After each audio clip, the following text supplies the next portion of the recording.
Yo, what's up? Welcome back to another episode of the SWUS. College football week 1, starting with some Thursday action. We got Coastal on the road at Jacksonville State. Let's get into it. Welcome to the SWUS. The SWUS. SWUS. Hey, get the SWUS. All right, like I said, it's Coastal Jacksonville State. All the threes are gone, by the way.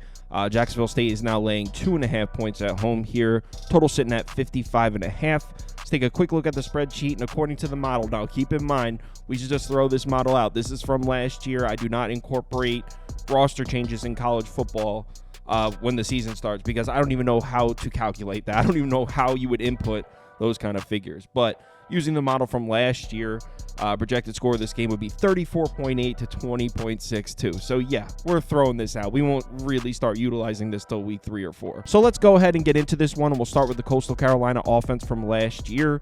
As far as the play calling goes, it was pretty balanced. 71st in run frequency, 63rd in pass frequency. But if you look at the success and the production from those two, from the play calling, I mean, no question, this was a passing offense. 31st in yards per pass attempt, 52nd in passing success rate, 38th in effective pass. You can see those numbers are much, much better than their rushing numbers. But here's the thing. There's a lot of changes in personnel as far as the Coastal Carolina roster and specifically the offense. Just 105th in returning production, 12 returning starters, 6 on offense, 6 on defense, and the biggest one being star quarterback Grayson McCall. He spent 4 years here at Coastal Carolina, completed almost 70% of his passes, over 10,000 yards, 88 touchdowns, 178.4 passer rating. So yeah, those are some elite numbers. In case you haven't heard, he's now the quarterback at NC State. So what is the identity of this Coastal Carolina offense without Grayson McCall? Well, I do have some good news for Coastal in that department. They like their running back room. Baden Bennett, leading rusher from last year, he's back. They got a kid named Simpkins who saw the field last year as a freshman. He's back for his sophomore year, and they like him a lot. They also brought in 2 transfers at running back, Mississippi State and New Mexico. So yeah, losing Grayson McCall sucks, but Coastal really likes their backs. Now, the offensive line definitely struggled last year creating space in the run game. I mean, look at these numbers. Pretty solid pass protection numbers, but I mean, pretty much bottom 25 in the country when it comes to creating space in the run. I mean, 122nd in stuff rate, 117th in power success rate. Certainly wasn't a great run blocking unit last year, but you know what? They do bring back 3 out of their 5 starters on the offensive line, including an all-conference left tackle. So do I expect a huge step forward from the Coastal Carolina offensive line? Maybe not, but I definitely expect them to be better than they were last year. And another thing that I think helps them a lot, Ethan Vasco, yes, he can't throw the ball on Grayson McCall's level, or at least we don't think he can yet. I mean, it's a little bit unproven. We've only seen a few games, but he's definitely more athletic than Grayson McCall. 6.9 yards per carry, 2 rushing touchdowns. He only played in 3 or 4 games. Well, he played in 5 or 6. He only started 3 games, I believe. So this kid's much more athletic than Grayson McCall. So you had an athletic quarterback in there. You had a loaded running back room in there. Certainly helps the offensive line out as far as getting their job done. The reason I bring that up is when these two teams met last year, Coastal Carolina couldn't run the ball at all. Now, they won the game. The final score was 30-16. They won by 2 touchdowns. But look at their rushing stats. 128 yards on the ground, 3.5 yards per carry. I mean, offensive line yards, terrible. Rushing success rate, terrible. Pretty much won the game because Grayson McCall was able to throw the ball in Jacksonville State. So I think there's going to be a lot of people looking at this matchup, taking a peek at last year and being like, hey, Coastal Carolina couldn't run the football at all. Grayson McCall's gone. How's Coastal going to be able to move the ball here?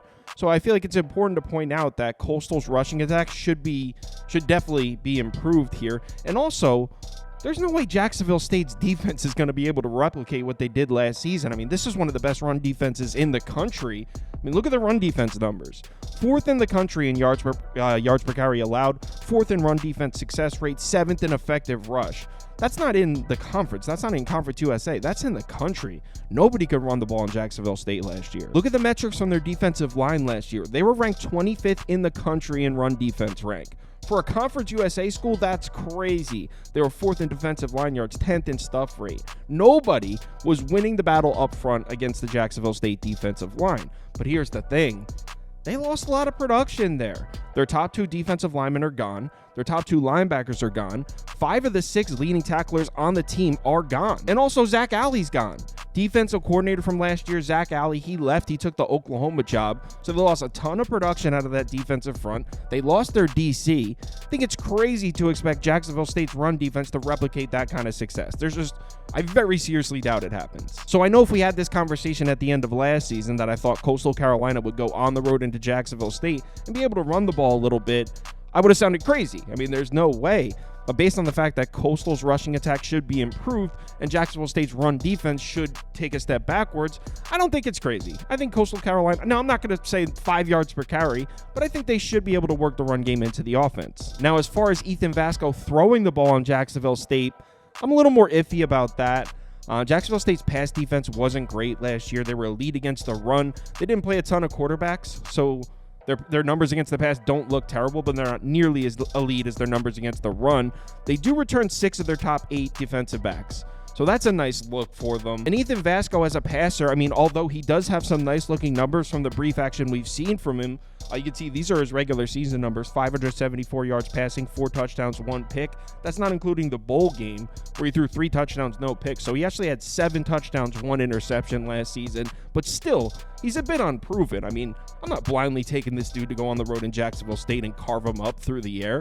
I think that's a little more of a toss-up, Ethan Vasco throwing the ball in Jacksonville State. But as far as the run game, I think it'll be there a little bit. Now, on the other side, we got the Jacksonville State offense, and we already know what it is with this unit. Run early, run often, run quickly.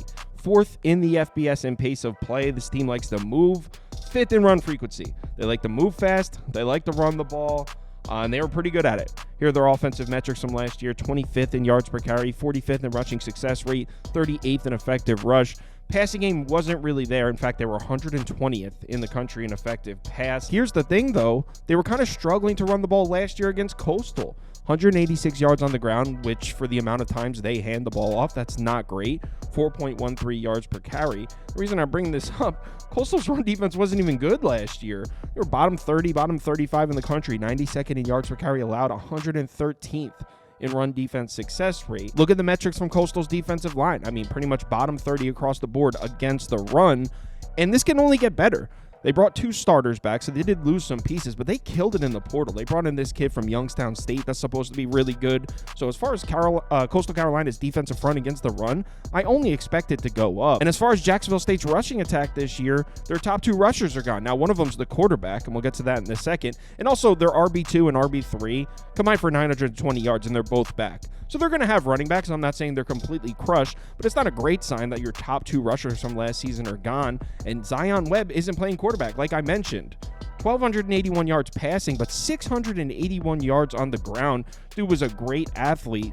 Logan Smothers is starting at quarterback now, and he's not nearly the athlete Zion Webb was. He's more of a passer, or at least they plan to use him more as a passer. They brought in Zion Turner, transfer from UConn, another quarterback, but he hasn't shown he has the athleticism to make the plays that Zion Webb was making. I mean, he has just 2.9 yards per carry on his career. So, I mean, look, the Jacksonville State offensive line should be fine. They got 3 starters back, and I'm pretty sure one of the starters that is back was all conference last year. So, I mean, not that their run blocking numbers were great, but they were pretty good, and I expect the Jacksonville State offensive line to be pretty good again. But losing your RB1 and switching Zion Webb out for Logan Smothers or Zion Turner at quarterback, there's no question that I expect to see a drop-off in the Jacksonville State rushing attack. And we just mentioned they couldn't run the ball on Coastal last year, and Coastal's run defense should be improved. Now, last year's game was at Coastal. This one's at home, so there's something, but I don't have a ton of faith in Jacksonville State running the ball on Coastal in this game at all. Now, I do expect the weakness of the Coastal Carolina defense to be the secondary. They definitely took some losses in that unit. But here's the thing. Logan Smothers, I mean, he's not very proven as a passer. These are the numbers from weeks 1 through 7 last year. And the reason I chose these 7 games, these are the only games where Logan Smothers had 10-plus pass attempts. Look at Jacksonville State's passing numbers in those games. And it's even a worse sign that they stopped doing it.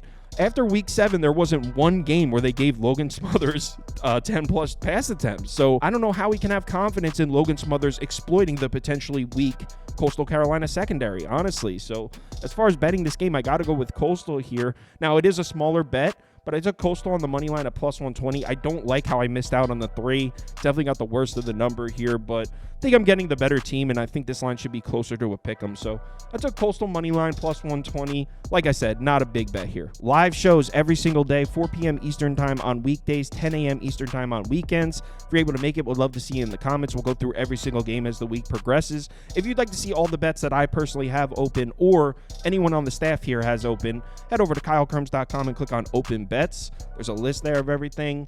Also, if you sign up to Sauce Network Plus, you get access to the Discord. You can participate in the betting league, all of that. So head over to the website and sign up if you're interested. Let's have ourselves a nice week 1, sitting in the green after week 0, went 1-1, but my top bet was Georgia Tech, so I'm up a few dollars. Like it, nice little start to the season. Let's keep it going.